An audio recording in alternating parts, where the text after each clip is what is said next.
Hey guys, it's Dani. Today I'm gonna go through the most common insects and pests that you are most likely to find on an orchid. The more orchids you have, the more time you spend with them.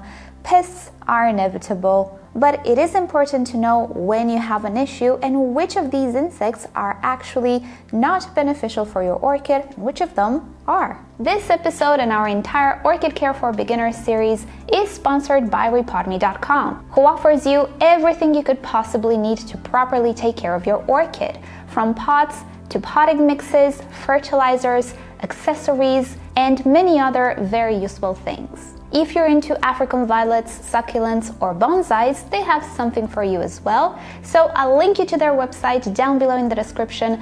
Feel free to check them out at any time. Some of the products I will be using in this video are supplied by them. So I will also share with you down below in the description links to the products that I personally love the most. So that said, don't forget to give this video a like, leave me a comment, and if you really like it, why not share it and subscribe to my channel. I post 3 times a week. So that said, let's just start in no particular order. First off, we have aphids, which are super common, not only with orchids, but with many other plants. Aphids are some of the big bugs, and they're very easy to see. You don't necessarily need to look for their damage, because first of all, you will see them. They look a little bit like spiders, but they are not. And the things on the very top of their menu are fresh growths, either fresh new leaves that are tender and green, or flowers even. For this reason, aphids can actually have multiple colors, not only because they are of different varieties. They can be whitish or translucent, green, yellow, even black, but also depending on what they eat, they can actually change color, particularly the whitish or translucent ones. If they feed on a flower that has a certain pigment, they can actually take that pigment. I've had aphids feeding on red or pink flowers, and they totally got a tint of that color, which made them harder to see on the flowers but easier to see on the rest of the orchid. Another giveaway you might have aphids is seeing sticky marks on top of the leaves.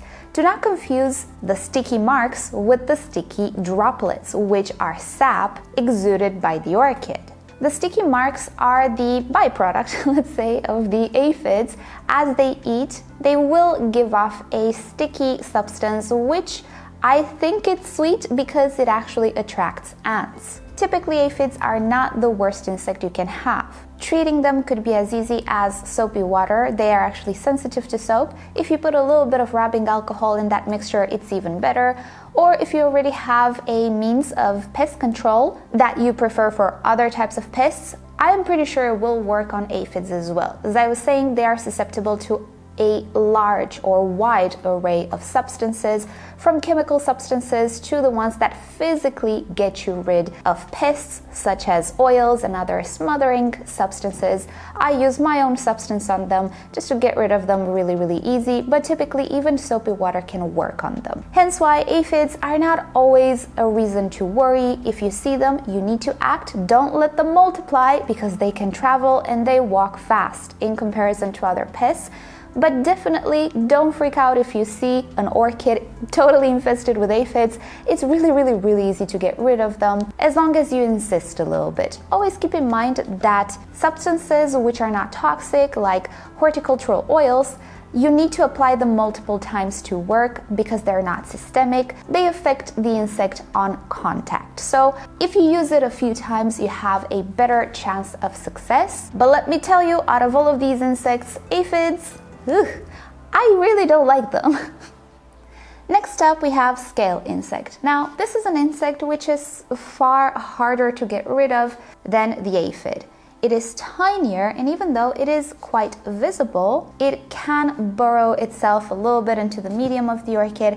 You can find it around the root system and in areas that you typically don't have access to with your orchid. So sometimes treating an infestation of scale can mean having to unpot the orchid and check the base of the pseudobulbs or the base of the stem, the root system as well, because these insects really know how to hide themselves.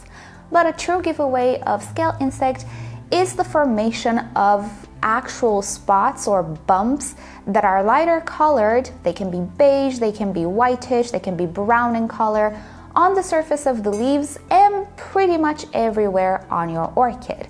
I haven't yet seen scale sit a lot on flowers, and this is because they don't tend to move all that much in comparison to aphids, for example, but definitely I always see scale on the leaves, on the upper side and undersides as well. Now, those bump formations are actually some sort of cocoons that the female scale produces. The female does not have legs as far as I can reach, so it protects itself in that cocoon, but the males do have legs. Sometimes in some species they can even have wings and they can travel. When eradicating a scale infestation, it is important to get both the females and the males as much as possible. So for a good measure, total treatment of the entire plant, or inspection at least, is necessary.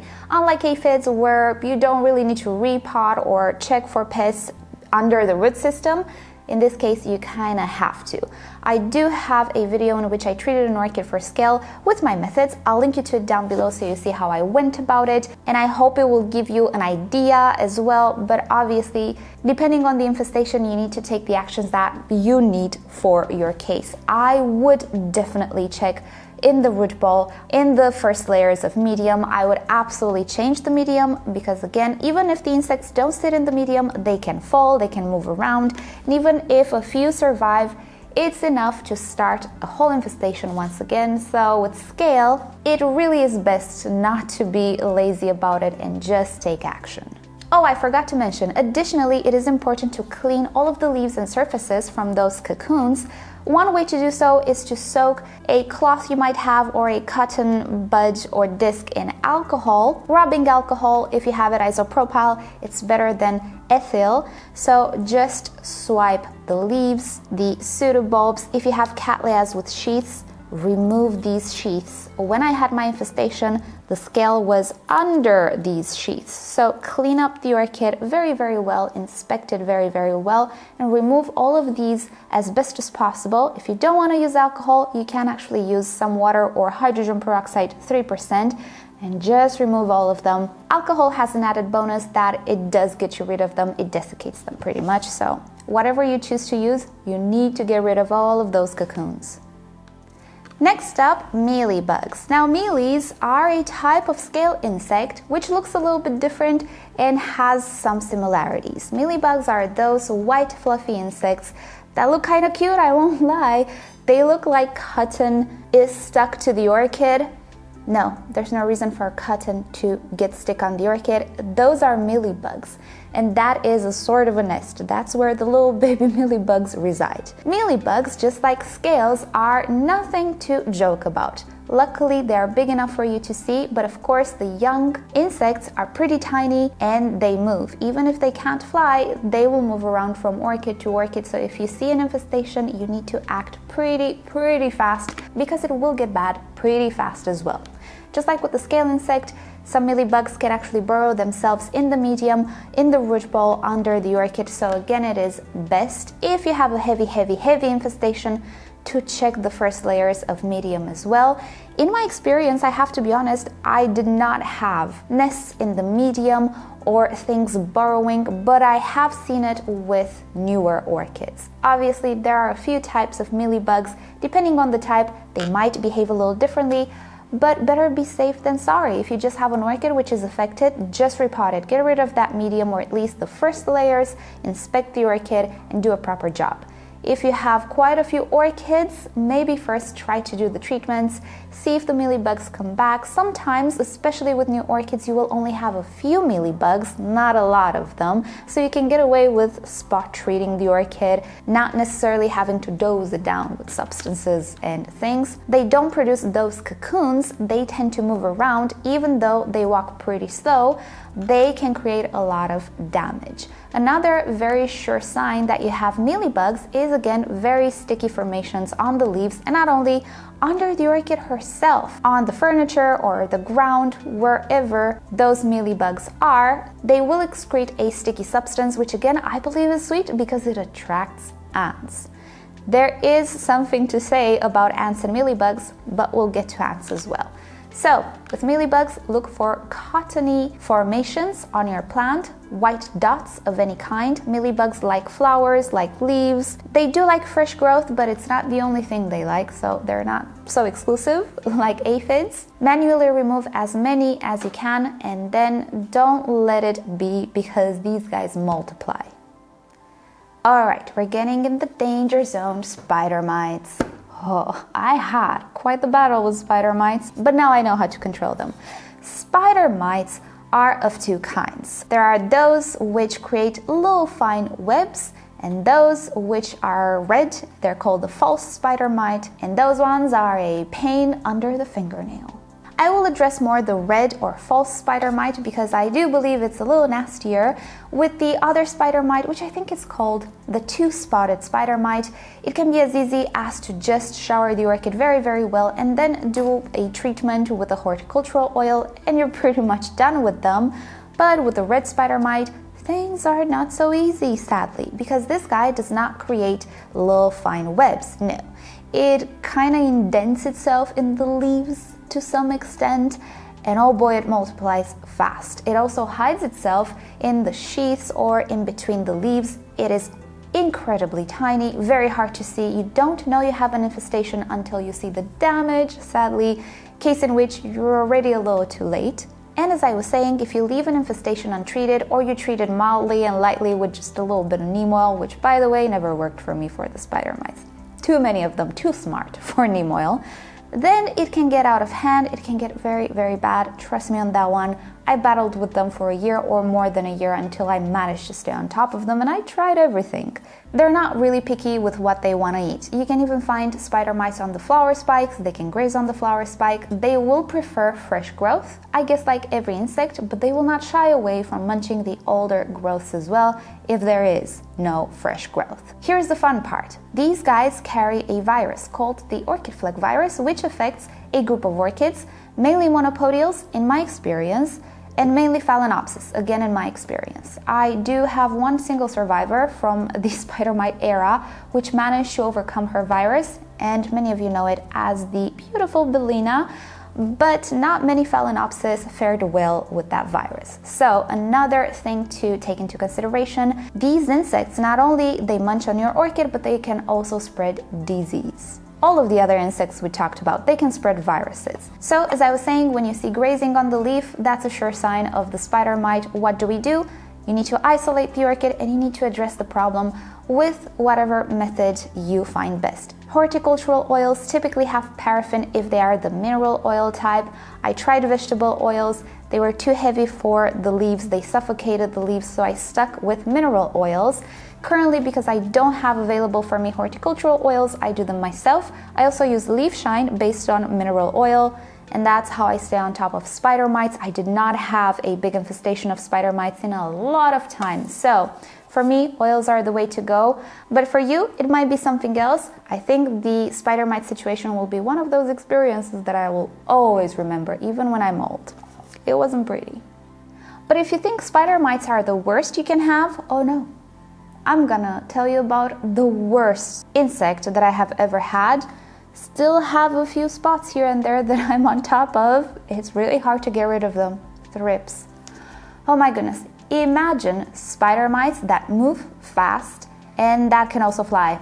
Thrips are a very, very tiny, elongated insect that absolutely loves new growth. It will attack fresh new growth on Phalaenopsis, the crown of it to be more specific, but not only flower spikes when they grow as well, and also flowers and buds, making flowers and buds fall off prematurely. How fun is that? They already sound very charming, right? Well, again, when you see grazing on the leaves, that is a sign of thrips, but their grazing looks more linear in a way than the spider mites. I'm gonna show you some thrip damage on my orchids so you see what I'm talking about. With these insects, I find that you will first see them, even though they're tiny, and then the actual damage. When you see the thrip and then you start to inspect the orchid, you're gonna see a lot of damage that you didn't see before. Since they're so tiny, they can insert themselves in the buds and make the buds fall. So if you see a lot of buds yellowing and falling, maybe open one of those buds and see what's going on, because it might just be thrips. Your orchid might look spectacular, leaves shining, all of that good stuff, but the buds are falling. Why are they falling? Because everything is okay, the orchid is healthy, the environment is good. Look for thrips. Maybe you actually have thrips. Another thing I noticed with the heavily infested thrip orchids is that they produced a lot of sap on their flower spikes or on the areas that the thrips munched on. And it was their sap, not the byproduct of the thrip. So even though exuding sap is normal for orchids, excessive sap might not be normal, might be a sign of thrips. So check the orchid just in case. One thing you can do is get a wet cotton disc or a cloth that is light colored, maybe white, and run it on the area that you see has a little issue, maybe on the leaves, maybe on the flower spike, and see if you get any green on your cloth. If you get green, that's chlorophyll. Chlorophyll should not be on the outside of the orchid. If it's on the outside, there are some insects that you're actually rubbing away, which are full of chlorophyll, or you have a wound on your orchid and you kind of scraped a little bit the pigment. And again, in this case, it is important to act really fast. If you can, separate the orchid, quarantine it for a while, and check the other orchids that were around it, because thrips, when they're mature, they can fly. And if they can't fly, they can crawl around from orchid to orchid. If they touch leaves, they can move from orchid to orchid. As I was saying, I find success with my methods, but because they move so fast and they're hard to see, it's really not as easy as with the spider mites, but I'm trying. If you find a better solution for yourself, then hey, that's great. If not, I hope that at least I give you a starting point with my methods that I described down below in the description. Okay, so now for the harmless insects and even beneficial ones. First of all, springtails. They are very common with orchids and I always get comments about them. They're those little elongated grayish insects that you see in the medium of your orchid, or if you just watered the orchid, you can actually see it on the orchid at the base. They move pretty fast. Sometimes if you move the orchid, they just go out of sight really fast, and they also jump. So if you try to poke at them, they will jump. Those are springtails, and I have to tell you, they're some of the most wonderful creatures you can have in a terrarium, but not only in your orchid pot as well, because what they feed on is little molds, even little algae spores. They maintain a very good balance in your pots or your enclosures. Their byproduct is actually food for the orchid as well, so they will help to naturally fertilize your orchid, if you will. And even if you see them on the orchid, they will not feed on live tissue. They will feed on little molds or decaying matter. That's what they're into. I personally grow my own springtail colonies because they help out so much, even with bad fungal spores that might attack your orchid. I always put them in my terrariums or little enclosures, and again, they maintain things in check, in balance. So if you see any of these insects in the soil or potting mix of your orchid, don't panic. They are harmless and actually quite beneficial. Next up, actual house spiders. Now, I'm not going to generalize. I know in some parts of the world, some spiders are really dangerous for you, but generally speaking, for the orchid, spiders are not dangerous. They actually hunt insects.